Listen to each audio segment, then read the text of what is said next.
Are you looking to buy a vintage receiver but are worried you might make a mistake and buy either one that doesn't work or is just not right for you? Are you feeling overwhelmed by the amount of advice online as to which vintage receiver you should buy?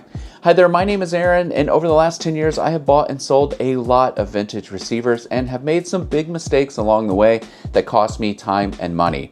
After appearing on a recent live stream with Kevin from Skylabs, I thought it would be fun to share those mistakes here to hopefully help keep you from making the same mistakes, whether you're buying your very first vintage receiver or adding another one to your collection. Be sure to stick around for the last mistake because even after all of my years of experience, I just made this mistake again when buying a vintage receiver last week. So embarrassing. Before we start, throughout this video, I'm going to refer to everything as a vintage receiver. I know there's a difference between a receiver and an integrated amp and separates, but just for the sake of efficiency, I'm going to call everything a vintage receiver. Also, if you're someone like me who's bought a lot of gear over the years, please leave some advice in the comments on mistakes you've made or even just great scores that you found, because I think the more information we can share with each other, the more fun this hobby can be. All right, let's get started with the most important mistake that I made next.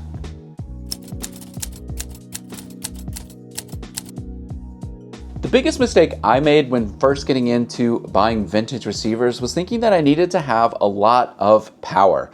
Highly rated watts per channel. I needed to have a vintage beast unit. And unfortunately, a lot of those were very expensive, even 10 years ago when I first got into the game. Now, I did get lucky and buy 3 vintage receivers and a lot for $600. A Marantz 2270 at 70 watts per channel, a Sansui 2000, and then this little Pioneer SX450 that was just 15 watts per channel. And when listening to all of them, I found that I really enjoyed them all, each for their different sound signatures. Now, this isn't to say that receivers that have high power ratings aren't important. I think if you've got speakers that are really hard to drive, you're gonna want more power. But if you're first getting into vintage audio and you've just got normal rated speakers, or you've got speakers with high efficiency like I do, like getting a low powered unit is gonna be just as fun as buying a high powered unit. So don't let the high powered expensive receivers keep you from getting into the hobby. Find one with 15 watts per channel, 30 watts per channel. I've had great Harman Kardons in that 30 watts per channel range that sound awesome as well. That was my mistake, thinking I can't get into the game unless I buy a 2270. And what I found out over the years is that all of these receivers sound great at their different ratings paired with different gear. It's really about synergy, it's about speakers, it's about finding the right fit, not just looking at that watts per channel and thinking bigger is better.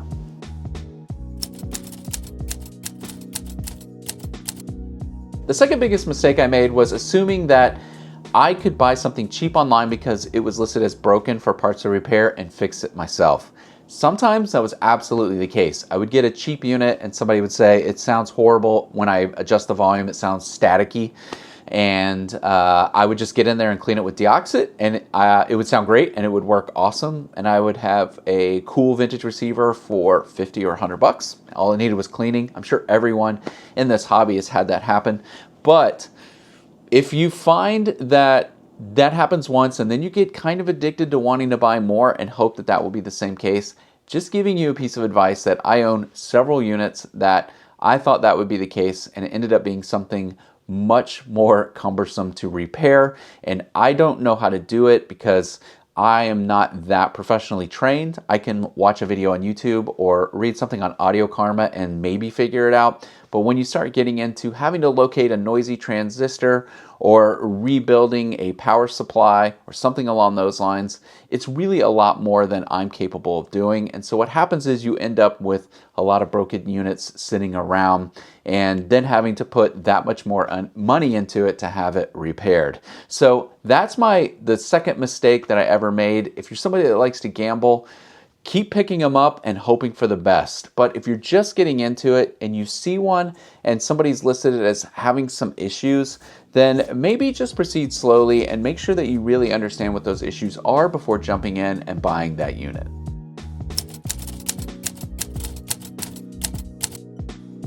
This next mistake really applies to both people just getting into the hobby and those of us that keep buying vintage receivers for our collection. And that is, you find something online, or maybe you see it on Facebook Marketplace, and you're not familiar with how the unit sounds. So you go online into an online forum, say like a Facebook group or something along those lines, and you type out what you think is a very nice question, which is like, oh, this unit is located next to me, and I'm not sure, if I will like how it sounds. What do you think? How do you think this unit sounds?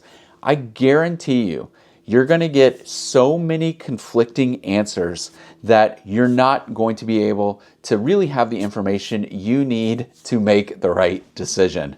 Honestly, all of the way these units sound is subjective to everyone. It's all about what speakers you have paired with, what sources you're using to play music with, and each of us have a different setup. We all have different spaces where we listen to music. So just to ask an online forum what they think, you're going to get some people that love the unit. You're going to get some people that absolutely don't like the unit. It's kind of like asking friends for a restaurant recommendation because you want to try something new. And you get so many different recommendations that you end up just going to the place you thought about that you've already been to because it's just overwhelming trying to decide. So if you've ever been frustrated because you've gone into an online forum and you've asked what somebody thinks about a unit and you just get so many yeses and so many nos that you're not sure where to start, it's a common mistake. Don't let it stress you out. That being said, if you would like some advice, if you're having trouble deciding between two units, you can actually email me and I'll help walk you through, and maybe we can talk about, the size of your room, what speakers you're using, all those questions to maybe see if there's an easy way to help you make that decision. The way you do this is just go to the first pinned comment in this video and you can join my email list. When you join that list and confirm, it will actually send you my personal email address where you can email me and ask me those questions. Or you can also sign up to the email list and email me and just tell me about your collection because I love hearing what other people own. Or hey, if you've got some units for sale, I'm always on the hunt and I'm always buying. So go to that first pinned comment, sign up for the mailing list, and reach out today.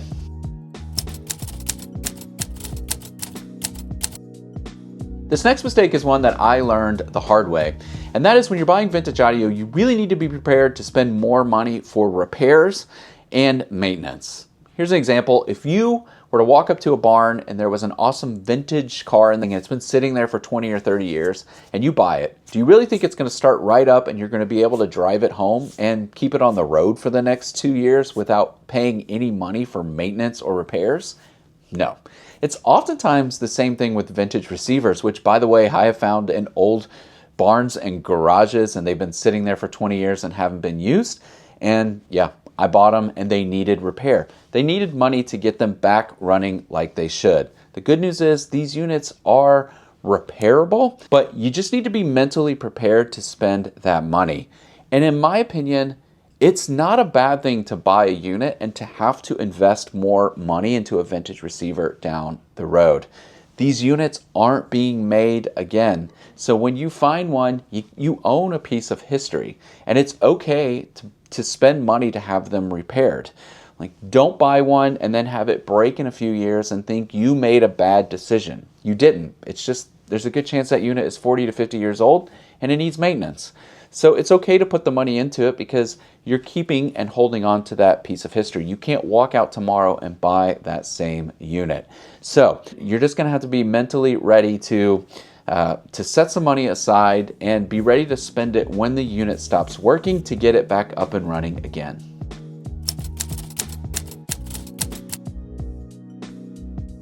This next mistake goes back to something that I was mentioning a little bit earlier about asking for advice online.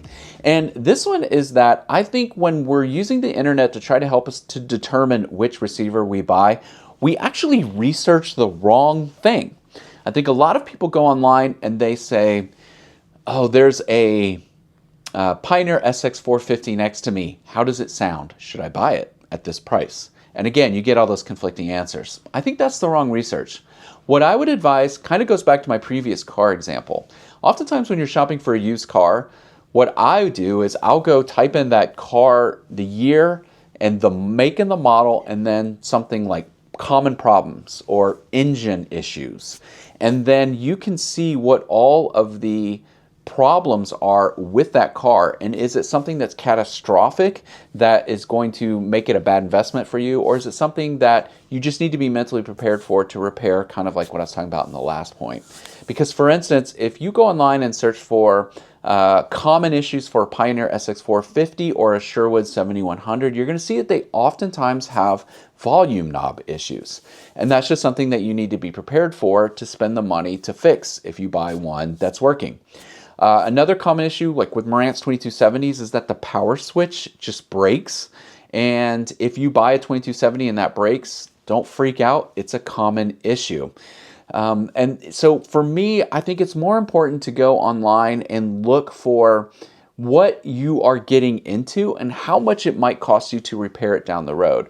For instance, there are transistors, the 2SC458. Now, this is a transistor that is pretty common to get noisy. And again, some of these units are 30, 40, 50 years old, and those transistors now sound bad. And I just bought a Sansui 2000A that has these transistors in it, and guess what? They're noisy.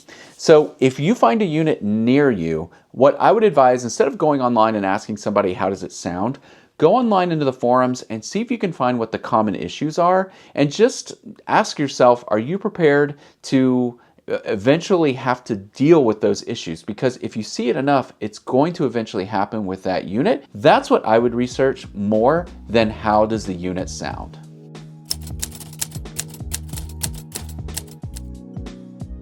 This last mistake, I'm really embarrassed to admit that I just made recently, but when you buy a lot of gear, sometimes it happens, especially if you get in a hurry. That's basically taking the seller's word that whatever they're about to sell you sounds great, especially when they don't have a trained ear or they didn't really listen to the unit long enough to let common issues arise. I saw a listing on Facebook Marketplace for a bunch of gear: speakers, reel-to-reel players, receivers. I only wanted one thing. It was a Sansui 2000A, and I reached out and said, can I just buy that? And they said, yeah.